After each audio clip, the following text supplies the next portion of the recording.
Hello, and welcome back to Speak English Daily. Hi, everyone. We are very happy to see you here today.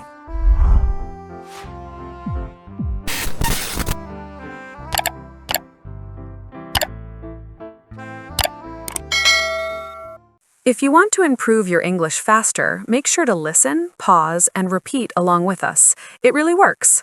Today we're talking about something simple but powerful for daily English: nouns. People hear the word noun and think school grammar or boring textbooks. But here's the thing. We use nouns all day without thinking about them. At the supermarket, when you talk to a friend, when you work, when you travel, when you order food. Right. English would collapse without nouns. They help us talk about people, places, things, ideas, emotions, and even problems in our lives. So let's make it easy today. A noun is a word that names something. It can name a person, like teacher or friend, a place, like kitchen or office, or a thing, like phone or coffee. And there are also nouns that you cannot touch, like freedom, stress, or love. We'll get to those later. Many learners know the definition, but they struggle to use nouns naturally in conversations. For example, if you say, "I need it," or "give me that," native speakers might understand, but it feels unclear. If you say, "I need a charger," instead of "I need it," suddenly the listener knows what you are talking about. This is the real point. Nouns add clarity. And when you are learning a language, clarity is power.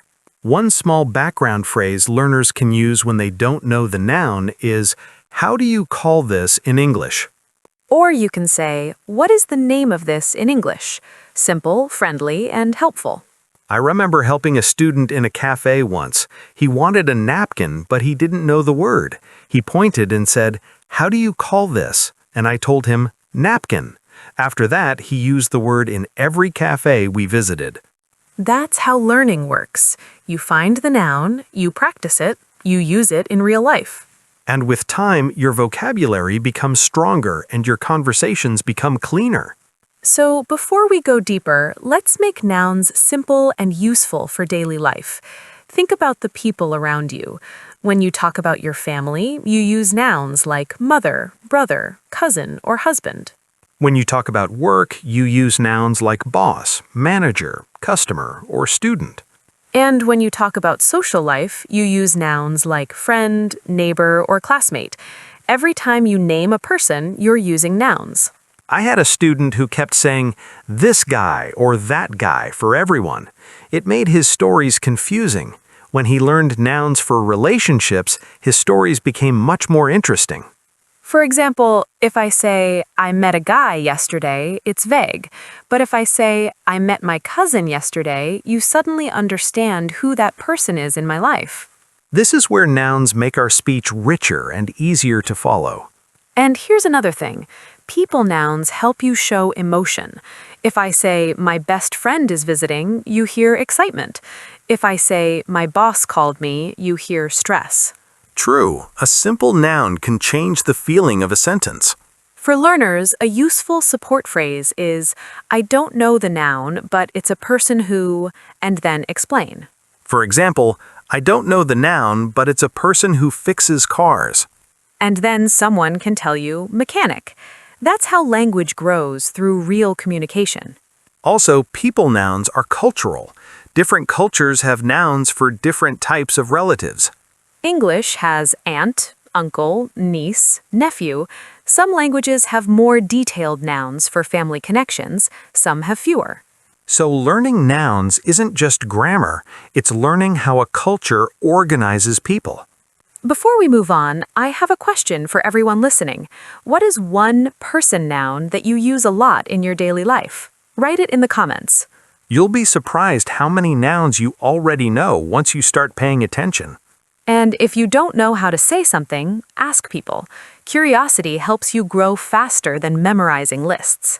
All right, let's continue our journey and explore nouns for places in daily life. Let's look at nouns for places, because we use them every time we talk about where things happen. Think about your morning. Maybe you wake up at home, go to the bathroom, then to the kitchen. All of those are nouns for places. And once you leave the house, the list grows. Street, bus stop, school, office, bakery, pharmacy, gym. These place nouns help us navigate our day. A student once told me, I go to there. I understood the idea, but it was missing a noun. If she said, I go to the gym, the whole sentence becomes clear. Place nouns are good for giving instructions as well. For example, meet me at the station or turn left at the library. Without the noun, the listener feels lost. If learners don't know the noun for a place, they can use a support phrase like, it's a place where people buy medicine. And then someone can tell you pharmacy or drugstore. Speaking of culture, small details matter. In some countries, you say supermarket. In others, you hear grocery store. And for public transport, you might hear subway, metro, or underground, depending on where you are. Same noun category, different cultural flavor. There are also nouns for bigger places like city, country, village, beach, or hospital. These help us talk about travel and experiences. If you say, I visited a country last year, it's fine. But if you say, I visited Japan last year, now the story has life. Another interesting thing about place nouns is that some of them become social nouns. For example, school is a place, but we also say school to talk about daily life, people, and routines inside that place. Right. If a teenager says, I hate school, they're not only talking about a building, they're talking about homework, teachers, classmates, and stress. This is where language gets richer. One noun carries many layers. And when you learn English, you don't need to memorize every noun in the dictionary. Focus on nouns you actually need for your routines. A small trick for learners. Pay attention to signs in public places. Many signs are just nouns. Yes, like exit, entrance, restroom, bakery, parking, pharmacy, bakery. It's an easy and natural vocabulary lesson. And once nouns for places become automatic, your daily conversations become smoother when you talk about where things happen. Now let's switch to nouns for things, because this is where most daily conversations actually happen. When you look around your room right now, almost everything you see has a noun. Laptop, desk, cup, chair, cable, notebook, pen, headphones. The more nouns you recognize, the easier it becomes to describe your environment. Many learners rely on pointing. They point at an object and say this or that. It works in emergencies, but it's not great for long-term growth. A learner once told me, I forgot my thing at work. And I asked, what thing? He said, the thing for writing. After a moment, I understood he meant pen. When he learned the noun, he smiled and said, now I don't need to panic in class anymore. Thing nouns are important for routines. For example, morning routines include toothbrush, toothpaste, towel, soap. Cooking routines include pan, cutting board, knife, stove, microwave, plate, spoon. Technology nouns are part of modern life as well. Phone, charger, keyboard, Wi-Fi, screen, mouse.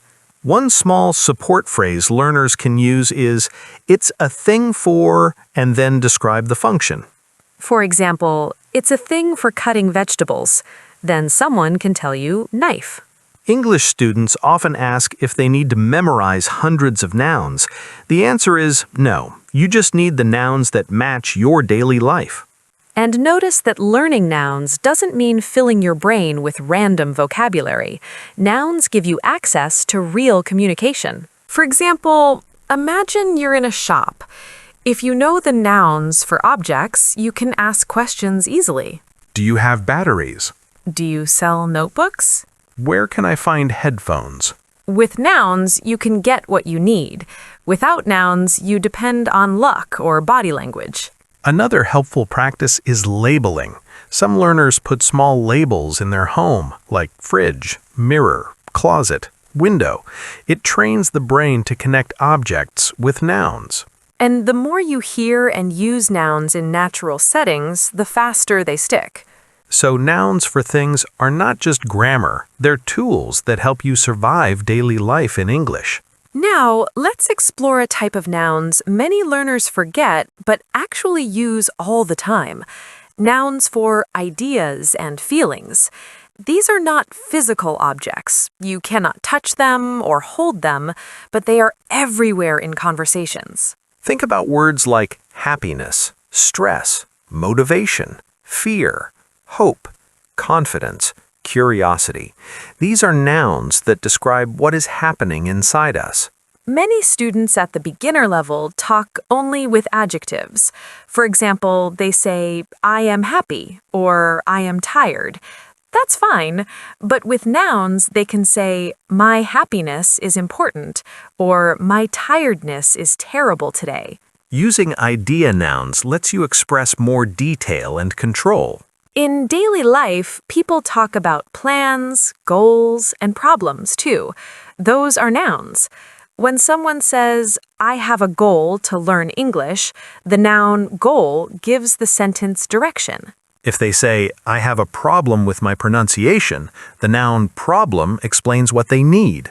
This makes communication smoother because the listener knows the topic right away. Many learners don't realize that conversation skills improve when they name the idea instead of just describing it. For example, if someone says, English is important for my future job, the nouns English, job, and future are doing the heavy lifting. Another example, I have a dream to move abroad. The nouns dream and abroad help shape the meaning. Even nouns like time and money are idea nouns. You can't touch time the way you touch a book, but it exists as an idea that controls our life. Time nouns appear everywhere. Breakfast time, study time, free time, lunch time, quality time. And feelings are also important. A learner once told me, I feel bad. I asked why. He said, because stress. I asked, what stress? He said, exam stress. And suddenly, everything made sense. That's the magic of using nouns. It lets the listener understand the real story instead of guessing. If you don't know the noun for an idea or feeling, you can use a support phrase like, it's the feeling when, and then describe it. For example, it's the feeling when you are scared to talk to many people. Someone might answer, stage fright. Or, it's the idea when people help each other, and someone might say teamwork or cooperation. These nouns are useful for describing social life, work life, friendships, education, and dreams. And learners don't need advanced grammar to use them. Even a simple sentence like, my motivation is low today, or my fear is public speaking, gives clear information.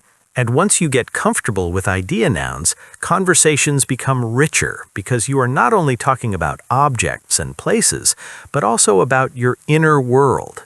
Now let's look at how nouns behave in real conversations, especially when we talk about quantity.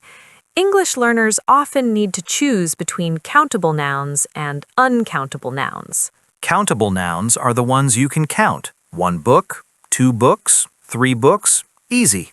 Uncountable nouns are nouns you cannot count, like water, rice, milk, information, money, or furniture. You don't say one furniture, you say a piece of furniture. Many learners try to make uncountable nouns plural. For example, they say informations or advices. But in English, we keep them uncountable.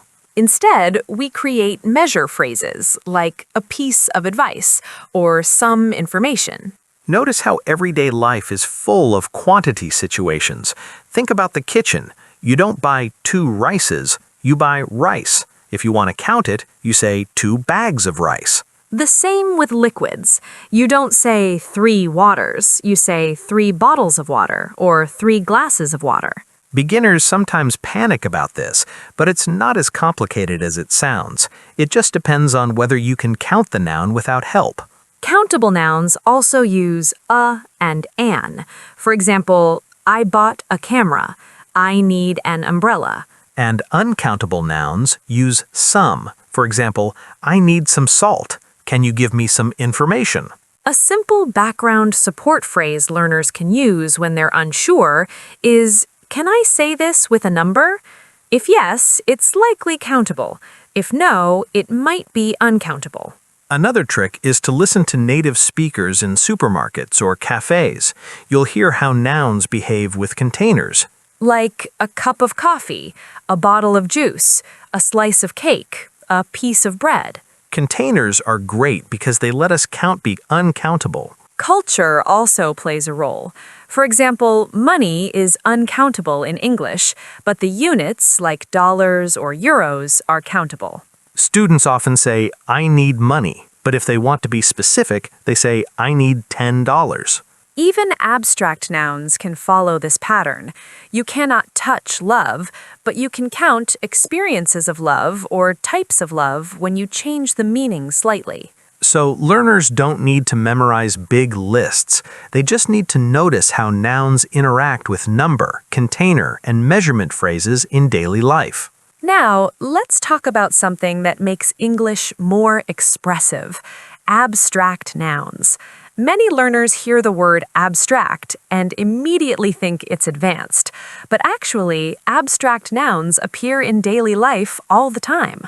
Abstract nouns are nouns that describe ideas or concepts instead of physical objects. For example, love, stress, freedom, culture, honesty, success, failure. You cannot touch freedom, you cannot see honesty on a table, but you can talk about them, argue about them, and feel them. In real conversations, people use abstract nouns to describe society and personal life. For example, my success depends on my training, or his honesty surprised me, or the culture here is very different. Abstract nouns also show up in news, podcasts, workplace conversations, and social media.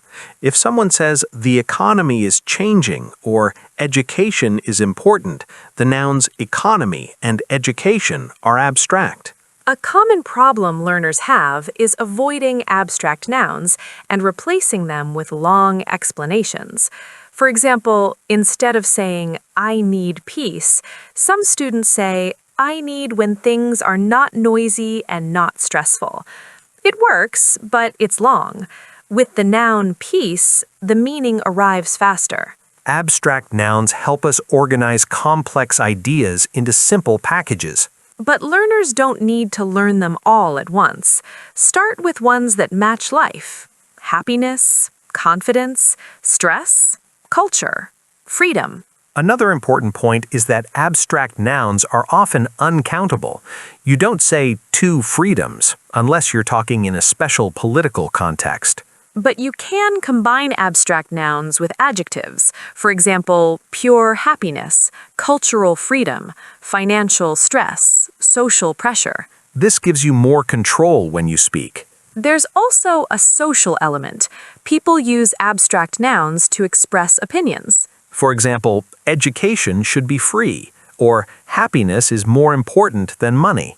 These sentences are simple, but they carry ideas. If you ever need help explaining an abstract noun, a support phrase could be, "It's the idea when," and then describe it. For example, it's the idea when people trust each other. Someone might answer, "Trust." Or, it's the idea when you want to achieve something. Someone might answer, "Ambition." Once you start using abstract nouns naturally, you'll sound more confident and your English will feel more complete. Another important role of nouns in daily conversations is how they help us set topics. English conversations often move through topics quickly, and nouns are the markers that guide the path. For example, if someone says, "My weekend was stressful," the noun weekend signals the topic, and stressful gives the opinion about it. Then someone might respond with questions built around new nouns like, "What activities did you do?" or "Was it work or family?" Without nouns, the listener would have to guess what the speaker is talking about. Topic nouns work in social settings too. Imagine two friends meeting for coffee. They might talk about weather, school, travel, hobbies, family, news, movies. All of those are topic nouns. And topic nouns help conversations move from small talk to deeper talk. For example, starting with weather is small talk, but when the noun work enters the conversation, it becomes more personal. Longer conversations usually follow a pattern. Someone introduces a noun, the listener reacts to it, and then new nouns arrive to expand the topic. If you think about it, even arguments use nouns for structure. People argue about money, time, responsibility, rules, relationships. That's why learning nouns is not just vocabulary training, it's learning how English conversations are organized. For learners who feel nervous about speaking, nouns are a great entry point. You can prepare a few nouns that match your life. For example, study, gym, travel, work, family. With just those nouns, you can build easy sentences. My work is busy. My family visited. I started gym. I want to travel. Then the other person asks questions and the conversation grows. A helpful support phrase when you don't know how to continue is, can we talk about, and then add a noun. For example, can we talk about movies? It invites the listener into a safe topic. Another useful phrase is, I have a question about, plus a noun. Like, I have a question about grammar, or I have a question about pronunciation. Notice how nouns make it easier for both sides to navigate the interaction. And once learners get comfortable picking nouns as topics, they stop freezing in conversations and start participating more naturally. Now, let's talk about common mistakes learners make with nouns, because noticing mistakes helps us improve faster. One very common mistake is overusing the word thing. It appears everywhere. The thing for cooking, the thing for driving, the thing for opening cans. And sometimes it works, but too much thing makes speech unclear. Better to learn the noun you really need. Another common mistake is skipping the noun completely. For example, students say, I need it, instead of I need a charger, or give me that, instead of give me the notebook. The listener can guess, but guessing is tiring. Using the noun removes the confusion. Articles also cause trouble. Countable nouns need a or an when singular. Students sometimes say, I bought camera. But in English, we say, I bought a camera. And uncountable nouns don't use a. Students sometimes say, I bought rice, but we say, I bought rice, or I bought a bag of rice. Mixing categories also creates problems, like saying advices instead of advice, or informations instead of information. There's also the problem of using nouns too generally. For example, saying, I went to a place. It's correct, but too vague. If you say, I went to a bakery, now the story has flavor. And on the other side, some students use very advanced nouns they learned from textbooks, but then freeze in real conversations, because those nouns don't match daily life. Daily nouns matter more than academic nouns for most learners. If you know nouns for shopping, work, family, food, travel, and hobbies, you can participate in most conversations. Many learners make the mistake of translating nouns directly from their language. Sometimes it works, sometimes it becomes funny. I once had a student who tried to say hairdresser, but translated from his language and said cut hair person. Which actually made sense logically, but the noun he needed was hairdresser or barber. There's a useful support phrase when you don't know the noun. What's the noun for, and then describe it. For example, what's the noun for the person who fixes teeth? Someone will answer dentist. English speakers don't judge questions like that. Asking questions is normal and helps you learn faster. And the good thing about noun mistakes is that once you notice the pattern, you fix it quickly and your speech becomes cleaner. Now, let's do a small practice scenario to show how nouns work in real life. Imagine two friends at a cafe. They look at the menu and order drinks. One friend says, "I'll have a cappuccino." The noun cappuccino tells the server what drink he wants. The other friend says, I want green tea. Same pattern. Clean communication with nouns. After ordering, they talk about work. One of them says, "My boss gave me a new project." The nouns boss and project introduce the topic. Then the friend asks, what kind of project? Now the noun project becomes the center of the conversation. Next, they switch to hobbies. The friend says, "I started guitar lessons." Here, guitar is the noun that carries the idea. Then they talk about family. One friend says, my sister just had a baby, and now the nouns sister and baby introduce a new topic. All of these examples show how nouns push the conversation forward. Let's try another small situation.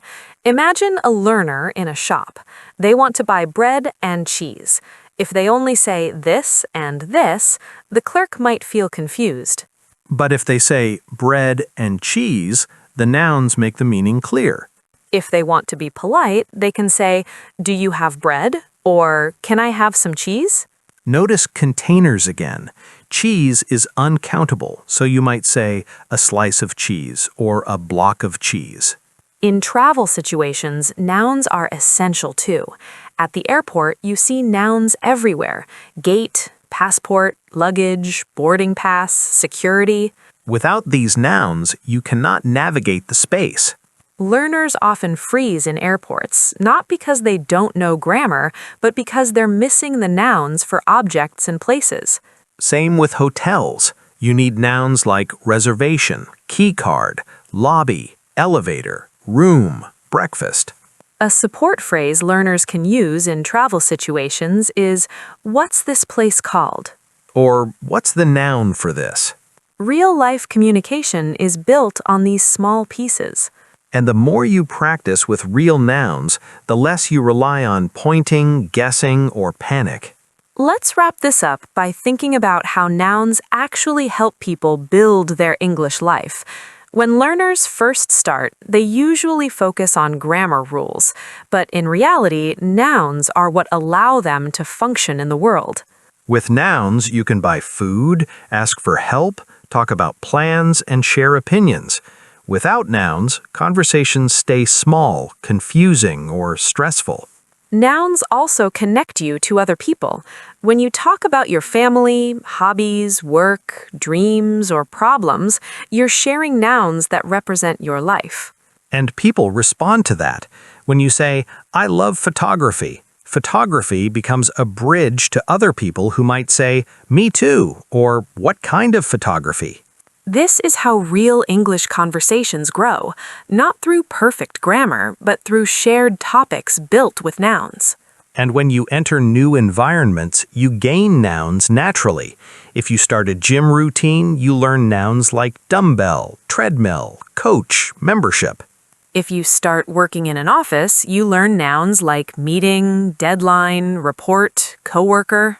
If you start a hobby like cooking, you meet nouns like recipe, ingredients, oven, spices. This means you don't need to memorize vocabulary lists from textbooks, you just need to follow your life. There's also a confidence factor. Many learners feel nervous speaking because they think they need advanced grammar before talking, but nouns give you shortcuts. For example, if someone asks how your day was, you don't need long sentences. You can reply with nouns like work, traffic, stress, or family, cooking, fun. These simple noun drops give enough information for the other person to build the conversation. And with time, you begin adding verbs, adjectives, and more complex grammar around the nouns, but nouns carry the meaning from the beginning. And if you don't know the noun, ask. Asking is how adults learn languages. Support phrases we use today, like, what's the noun for, or it's a thing for, or it's the idea when, make learning smoother and less embarrassing. The important part is using the language instead of waiting for the perfect moment. Pay attention to the nouns around you. Connect them to real situations, and your English will become clearer, stronger, and more personal. And remember, the goal is not to sound native tomorrow. The goal is to communicate your life in English with confidence. If you learned something new today, support the channel with a like and subscribe. And write a comment with one feeling noun and one place noun you use a lot. Real practice in real context makes your English stronger. See you in next episode.